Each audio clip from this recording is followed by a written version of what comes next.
So, lalong dumadami ngayon, minamahal, ang naniniwala na sa Diyos. Amen. May mga panahon, minamahal, na ang mga tao ay nagdududa sa Diyos. Kung totoo ba talagang may Diyos, minamahal. No? Pero, dumating ang punto, minamahal, na yung mga nagsasabing walang Diyos, pagdating ng kanilang last breath o yung nag-agaw buhay na sila man din ay nangangailangan ng Diyos. Amen. Yung mga kilalang mga ateista na hindi naniwala sa mahal na Panginoon, isa na doon si Karl Marx, yung dumating yung punto na nag-agaw buhay siya, minamahal, ay talaga namang takot na takot siyang mamatay. Dahil wala nga siyang pinapaniwalaan na Diyos. Ganon din si Stalin. At iba't ibang mga tao na nag-promote, na nagsasabing walang Diyos. No? Samantala, yung mga naglilingkod sa malapi noon, nung sila'y nag-agaw buhay, sila ay masaya. Wala kang makitang bakas ng kalungkutan sa kanilang mga mukha. Dahil alam nila, pagpikit nila dito sa lupa ay siya namang pagdilat nila sa harapan ng mahal na Panginoon. Palakpakan natin ang ating Diyos na buhay. Sabi ng Salmo 53:1, sa puso mo pa lang, sa puso mo pa lang, hindi mo pa sinasabi, hindi po matinuturo. Sarili mo pa lang, nasa puso mo pa lang sasabihin mong walang Diyos, ikaw ay isang taong masama, mangmang, isang korap. Ate pong basahin, 53:1 ng mga awit o salmo.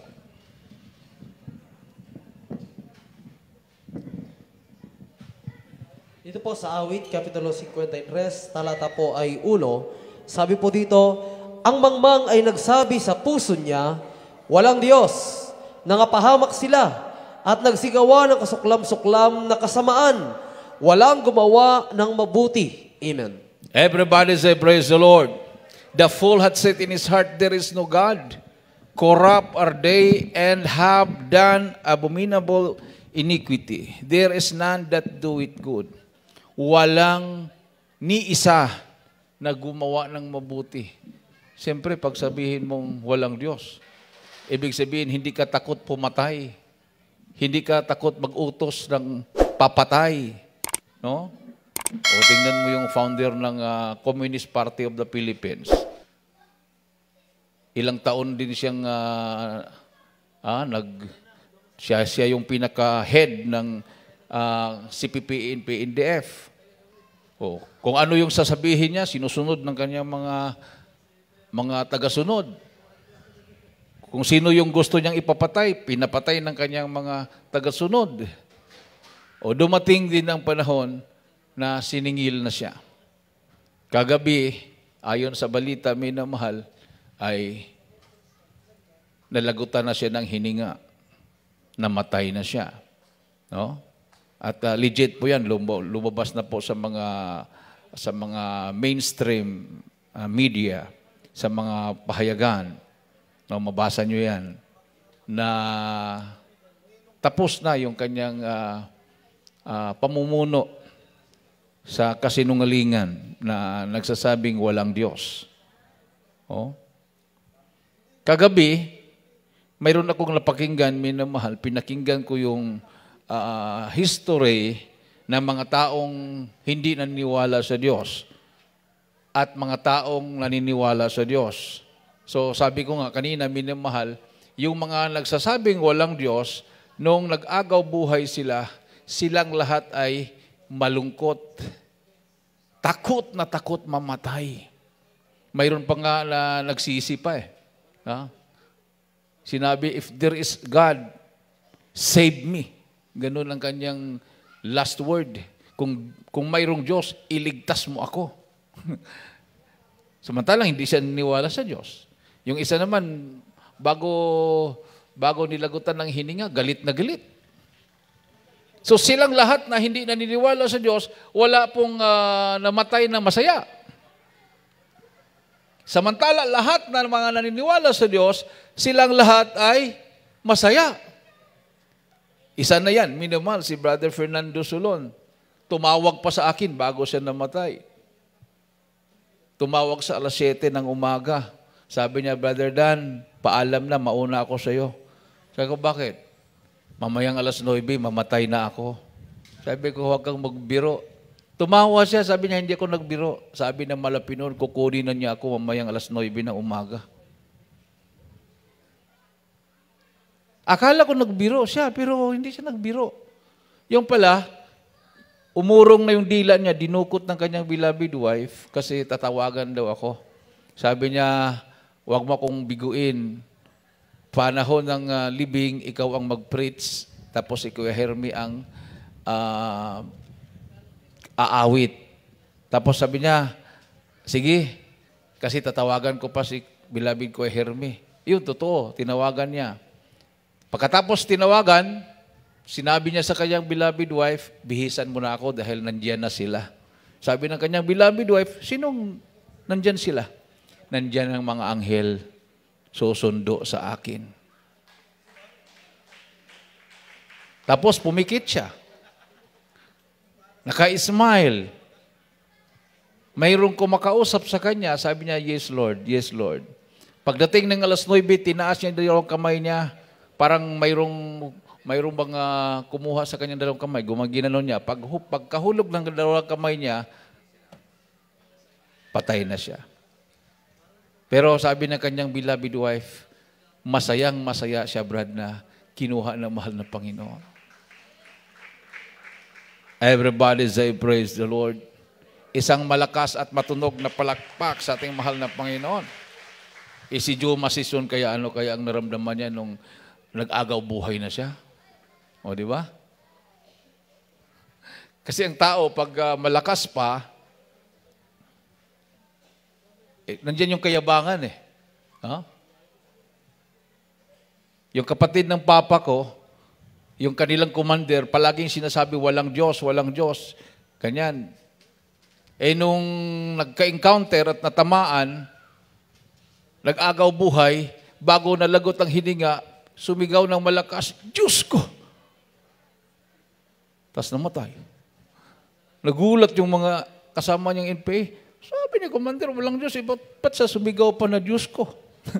Yun na nga, minamahal. Pag nandyan ka na sa, nag-agaw buhay ka na, mawala na yung kayabangan. Amen. Everybody say, praise the Lord. Kahit mayaman pa ang isang tao, pagdating ng nag-agaw buhay na siya, wala ng kwenta ang kayamanan niya. Wala ng kwenta ang pera niya. Wala ng kwenta yung mga magagarang sasakyan. Wala ng kwenta yung mga magagandang mga kababaihan. O anumang masasarap na pagkain o masasarap na inumin o droga. Wala ng kwenta yan pag ang isang tao ay nag-agaw buhay na. What profit a man if he gains the whole world but loses his own soul? Yan ang dahilan kung bakit ang Malapinon ay bubama sa lupa, nagkatawang tao, para iligtas tayo. Amen.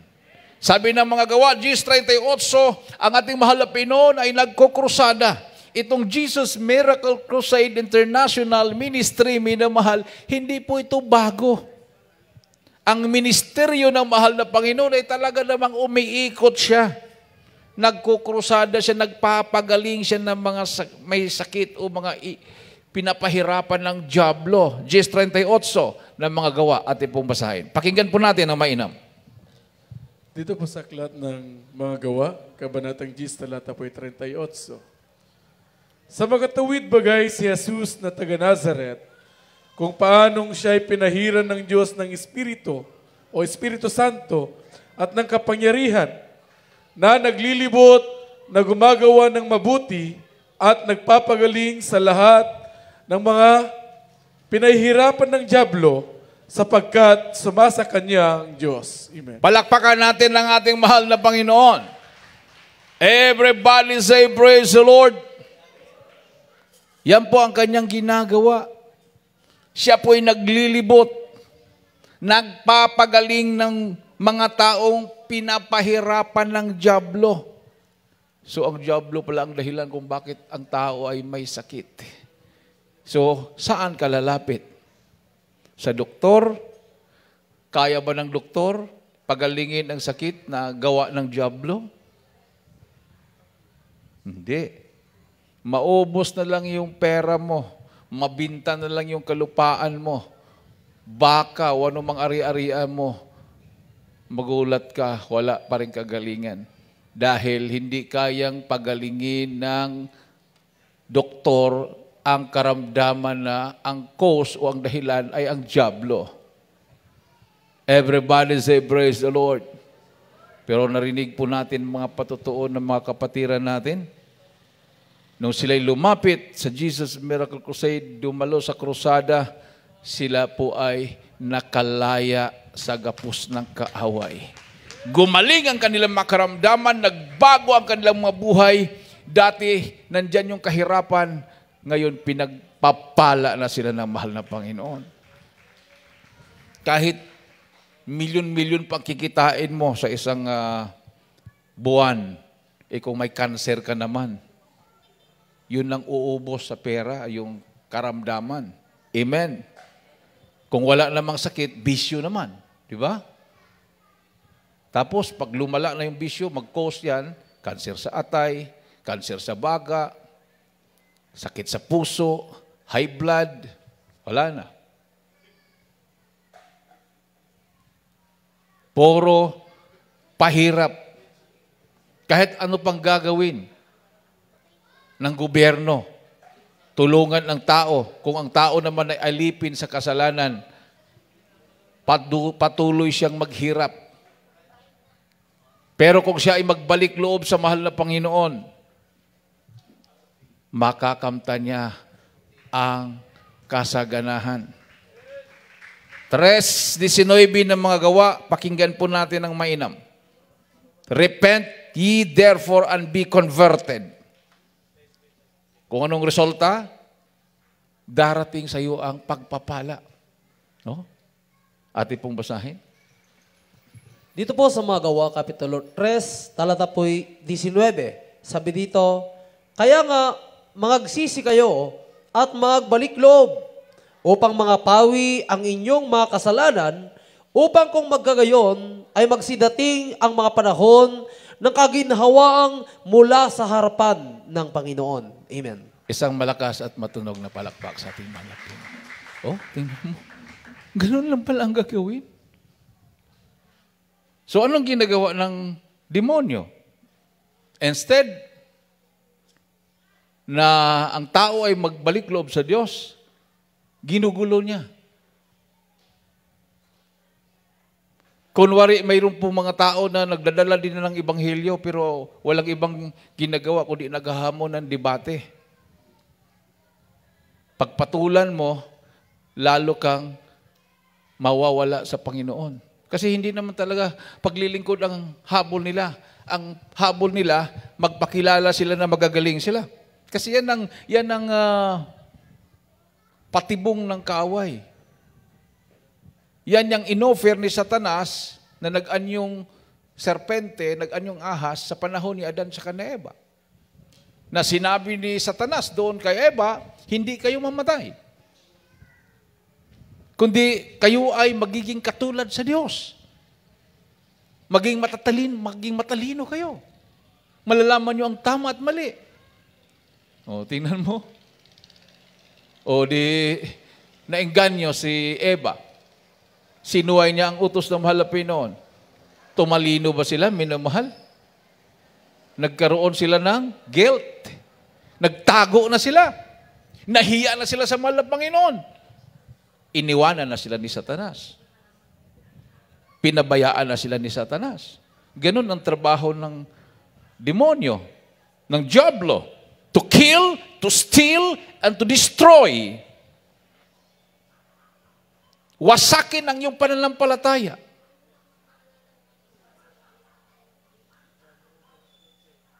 Bago nagtagumpay ang mga komunista sa Russia, ang mga nagpatawag ng mga Kristiyano sa Russia, sila po ay nagdidebate. Hindi po sila nagkakasundo. Hindi nila alam, dumami na pala yung mga tao na nakumberte sa katuruan na walang Diyos at nag-take over, hinuli sila, pinasara ang kanilang mga bahay-sambahan at naging komunista ang Russia. Ganon din minamahal sa Amerika ngayon. Mayroong mga tao na nagmamarunong, dinidibate yung kapwa mga ngaral.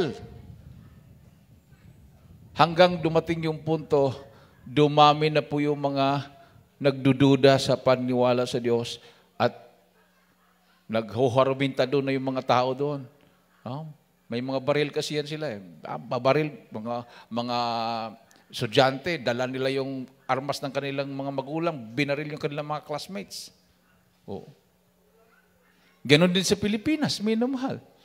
Nagdidebate ang mga pastor, mga ministro, dumadami yung mga nalulong na sa droga, nalulong sa bisyo, nalulong sa masamang gawa, nagrebelde. Hindi yan ang trabaho ng mga tunay na lingkod ng Diyos. Trabaho ni Satanas yan. Ginugulo ang tao. Napakadali kasing mangaral pag ang pinapangaralan mo, alam ang Bible. Talagang madali. Alam niya yung versikulo, debate na lang. No? Pero kung ang pangaralan mo, mga taong walang kalam-alam sa Bible, ay mahirap yon. Pupunta ka sa kampo ng Abu Sayyaf, sa mga kabundukan, nandiyan yung mga NPA, nagtatago doon. Sa mga lugar ng mga hoodlum, sa mga tao hindi niniwala sa Diyos, tapos mangaral ka doon. Masaksak ka, mabaril ka. Hagisan ka ng granada, mapugutan ka ng ulo. So hindi nila magagawa yon. Pero sa mga tunay na lingkod ng Diyos, ginagawa yan, minamahal.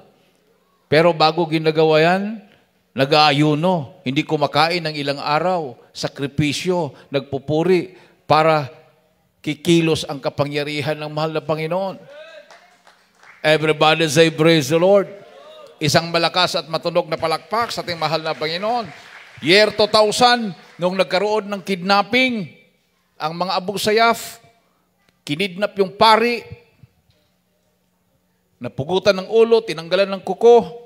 Anong ginawa natin mahal na pastor? Pinasok ang kampo ng Abu Sayyaf. Bago siya pumasok, nag-ayuno siya ng 40 days and 40 nights. Pumasok. Nagkrusada sa loob ng kampo ng Abu Sayyaf. Unang araw ng krusada, sabi ng mala pastor, kung ipahintulot ng mala Panginoon, na yung 3 days crusade ay gagawing 3 months, papayag ba kayo? Sabi namin, minumalis, kasama din ako doon. Sabi namin, opo, mala pastor, kung yan ay kalooban ng mala Pinon. Natupad po yon. Exact, July 1, pagka October 1 o October 2, nakalabas ang grupo ng Jesus Miracle Crusade. Sa loob ng 3 months, nangaral ng Ebanghelyo, minumonitor ng mga giant television network, mga pahayagan, mga mainstream media sa buong mundo, at naipalaganap ang Ebanghelyo ng kaligtasan sa buong mundo. Palakpakan natin ang ating mahal na Panginoon. Everybody say, praise the Lord. Paglabas ng ating mahal na pastor, ang mga negatibo na pananaw ng mga media ay nagiging positibo. Headline banner sa mga pahayagan, kakampi ni Pastor Almeda ang Diyos. Amen. Sabi ni Erap, prayer works. O, tingnan mo yan. Everybody say, praise the Lord. Dumating yung pandemic, 2 years, halos walang makakalabas. Alam ko, nakaranas din kayo noon, minamahal. Kunting bahing, kunting sipon, kunting ubo, babantayan na kayo. Baka may COVID na. Pero kahabagan ng Malapinon, ang Jesus Miracle Crusade, patuloy pa rin kami nangangaral. Pumapasok sa mga kabaranggayan, kasama ang mga kasundaluhan, kasama ang mga kapulisan, nangaral ng Ebanghelyo na ang Diyos ay Diyos na nagpapagaling ng karamdaman. Nagbabago ng buhay ng tao. He is the same yesterday, today, and forever. hindi po siya nagbabago. Patuloy kumikilos ang kapangyarihan ng mahal na Panginoon. Everybody say, praise the Lord. Tuloy-tuloy po itong ating ginagawa, minamahal. Yung kamatayan ng founder ng CPP, NPA-NDF, dalawa lang po ang mapuntahan yan. Mawala na yung kanilang grupo or magwawala yung kanilang grupo. Mawala o magwawala. Pag sinabing mawala, wala na, susuko sila lahat. Wala na, maglaylo na lahat. Pero kung magwawala, o mag-launch sila ng mga offensive, ambush, mga rally, magsunog ng mga gulong sa Metro Manila. Yun, pag magwawala, wala na sa tamang pag-iisip, ay talagang sakitan na yan sa mga kapulisan, mga kasundaluhan. Okay lang kung mawala. Kumbaga maglaylo na sila. Sumuko na. No? So, hindi talaga pwede magkumpiyansa ang gobyerno, lalo ng ating mga law enforcers. Salamat sa Malapino dito po sa Cagayan Valley. Ang makasundaluhan at mga kapulisan ay naniniwala sa ebanghelyo ng ating mahal na Panginoon. Yung ating po mga leaflets na may nakalagay na beware communism is Satanism ay hinulog nila gamit ang helicopter sa mga lugar na controlled ng mga komunista. Kasama ng Sinundungan Valley. Nagulat ang mga tao doon dahil may helicopter, mababa ang lipad ng helicopter, nanghulog sila ng papel. Nung dinampot ng mga tao, pagbasa, leaflets natin, nakalagay, beware communism is Satanism. Inabangan nila na mag-land yung helicopter, akala nila nandun ako sa taas ng helicopter. Akala nila ako ang naghulog doon. Yung pala ang mga kasundaluhan ng 5th Infantry Division, minamahal. Nagniwala sila. Sabi nga ng isang colonel na kaibigan natin, sawa na kami sa gera. At naniniwala kami na sa pamagitan ng salita ng Diyos, kayang sumuko ang mga taong naliligaw ng landas. Amen. Ganon din ang ating mga kababayan. Sawa na sila sa kaiinom ng gamot. Sawa na sila sa pagpapagamot. Pag sila'y magsilapit sa Malapinoon, maniwala sa Ebanghelyo, gagaling ang kanilang karamdaman at magbabagong buhay, minamahal. Tumayo po tayong lahat. Now is the day of salvation. Now is the accepted time. Huwag mong ipabukas, hindi natin alam ang bukas, minamahal. Now is the day. Now is the accepted time. Faith cometh by hearing, and hearing by the word of God. Yan po yung unang reglamento. So, ang ginagawa po natin, tayo po'y nangangaral. Pangalawa, kailangan magsisi ang tao. Pangatlo, tanggapin mo ang bautismo sa tubig sa pangalan ng Jesus para mapatawad at malinisan ka sa lahat na pagkakasala. At patuloy kang maglilingkod sa Malapinoon, yun po yung pang-apat, Mateo 3:11. Ang Diyos ang magbautismo sa iyo sa kanyang Espiritu. God will baptize you His Spirit and with fire. Apoy ay simbolo ng kapangyarihan. Welcome to my world. Awitin po natin yan, minamahal. Inibitahan po natin lahat na narito. Lumapit sa harapan. Totoong may Diyos. Hindi totoo yung sinasabi ni Karl Marx, ni Stalin, ni Mao Zedong, ni Joe Masison, ng mga aktivista, ng mga komunista. Hindi totoo na walang Diyos. Mayroon. At mahal na mahal sila ng Diyos. For God so loved the world that He gave His only begotten Son, that whosoever believeth in Him should not perish, but have everlasting life. Ang Diyos na lumalang ng langit at lupa, bumaba, nagkatawang tao, para iligtas niya tayo. Inibitahan po natin lahat, minamahal. Lapit po lahat dito sa harapan. You need spiritual revival. Hindi natin alam kung anong mangyayari, kung anong kaguluhan ang gagawin ng mga follower ng namatay na founder ng CPP-NPNDF. Hindi natin alam kung anong gagawin nila. Maghahasik ba sila ng lagim? Magwawala ba sila? Or hahanapin nila tayo at gusto nilang magbagong buhay? Sana, yun ang gagawin nila. Itaas ang ating mga kamay. Welcome to my world.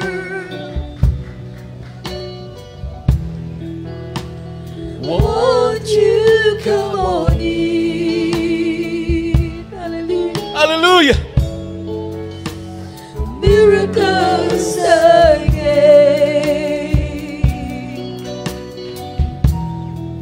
Still happens now and then.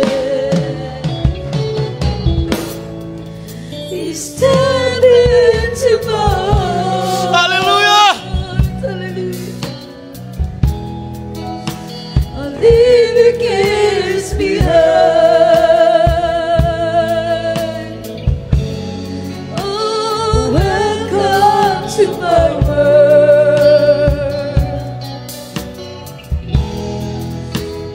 Filled with you and I. Purihin po natin yung mahal na Panginoon, minamahal. Praise the Lord. Hallelujah. Hallelujah. Hallelujah. Seek and you will find. Ask and it shall be given. The key to this world of mine.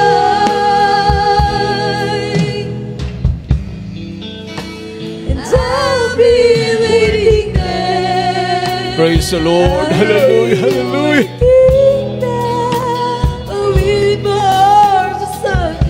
Amen and amen. Praise the Lord. Lord Jesus. Hallelujah. Awaiting just for you. Oh, welcome to my world. Oh, now, and the door will be open. Hallelujah. Praise the Lord. Hallelujah. See, Hallelujah. you will find us, and it shall be given. The key to this world of mine.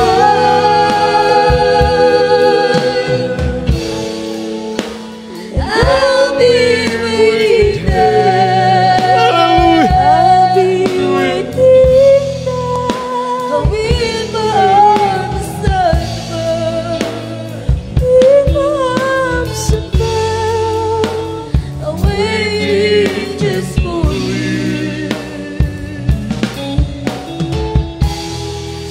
Oh, welcome to my world. Minamahal. Oh, welcome to my world. Tanggapin po niyo ang mahal na Panginoon bilang Panginoon tagapagligtas sa inyong mga buhay. Itaas mo ang inyong makamay, sumunod ka sa panalangin ito, minamahal. Banggitin niyo, taos puso. Mahal na Panginoong Isus, maraming salamat sa Ebanghelyo na kaligtasan na aking napakinggan sa oras na ito. Mahal na Panginoon, patawarin mo ako sa lahat na aking managawang kasalanan. Ako po ay taos-puso na nagsisisi, tinatanggap kita na aking personal na tagapagligtas, Panginoon, Diyos, Hari ng aking buhay. Pumasok ka sa aking puso. Isulat mo ang aking pangalan sa aklat ng buhay sa kalangitan. Iligtas mo ako, 10, aking mamahal sa buhay. Ako'y maglilingkod sa iyo mula ngayon hanggang sa iyong pagbabalik. In Jesus' name, I pray. Amen. O dakilang mga Diyos na makapangyarihan sa lahat na tumanggap sa mga Pinoon, patawarin mo sa kailang mga kasan, baguhin mo kailang mga buhay, gawin mo silang tunay na Kristiyano, isulat mo kailang mga pangalan sa aklat ng buhay sa kalangitan, iligtas mo sila sa mga sa buhay. In Jesus' name I pray. Amen. Palapakan natin ito mahal na Pinoon, minamahal. Ilagay po yung kanang kamay sa ulo, kaliwang kamay sa parte ng katawan na may karamdaman. Banggitin po niyo, minamahal, kung ano po yung sakit niyo. Yan po ay high blood, sakit sa puso, diabetes, cancer, bisyo, paninigarilyo, pag-inom ng alak, pagsusugal, pagdodroga, kung ikaw ay bakla, tumboy, o ano po minamahal ang mga problema, kahirapan, hallelujah, tapo'y magkaisang manalangin sa ating mahal na Pinoon. Dakilang mga Diyos na makapangyarihan sa lahat. Aming pinakamamahal na po Jesus. Minsan pamalapin, humingi po kami ng kapatawaran. Sama kami nagkulang, nagkakamali. Ano mami naisip na gawala, bagit may mga labi na hindi kaya-aya sa iyong balarapan. Patawarin mo kami malapit sa paulat na langin ng iyong hinirang propeta sa huling kapanahunan. Aming kagalang-galang at minamahal na pastor, Wildy Salmeda, aking sinasaway. Ano mang gawa ng kaaway, demonya ng sakit sa puso, diabetes, high blood, cancer, demons of incurable sickness and diseases, demons of vices, demons of drug addiction, communism, poverty, cast out, in the name of Jesus, be healed right now in the name of Jesus. Hallelujah! In Jesus' name, in Jesus' name, in Jesus' name, in Jesus' name. Amen and amen. Praise the Lord. Palakpakan natin ating mahal na Panginoon, minamahal. Itaas po natin ang ating dalawang kamay and let us jump 3 times at banggitin po natin minamahal ang hallelujah, praise the Lord.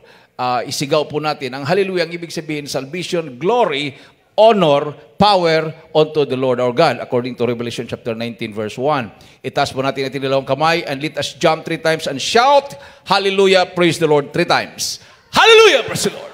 Hallelujah, praise the Lord. Hallelujah. Praise the Lord. Palakpakan natin ating mahal na Panginoon, minamahal. Huwag mo na kayong umupo. Huwag mo na kayong bumalik sa inyong mga upuan, minamahal. Sabi ng Biblia, ang mga sinungaling ay itatapon sa impyerno. So, nandiyan nakatutok sa inyo yung ating mga kamera. Napanood po tayo ng buong mundo. Live po tayo, minamahal.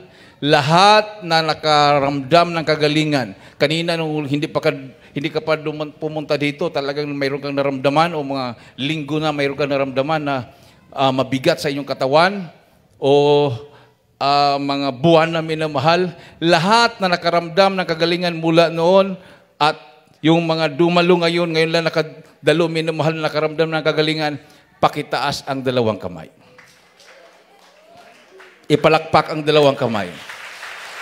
Hallelujah! Pasalamatan natin din mahal na Panginoon, minamahal. Kung lahat lang ng mga tao ang magbalik loob sa mahal na Panginoon, minamahal, lumapit. Marami pa tayong krusadang gaganapin.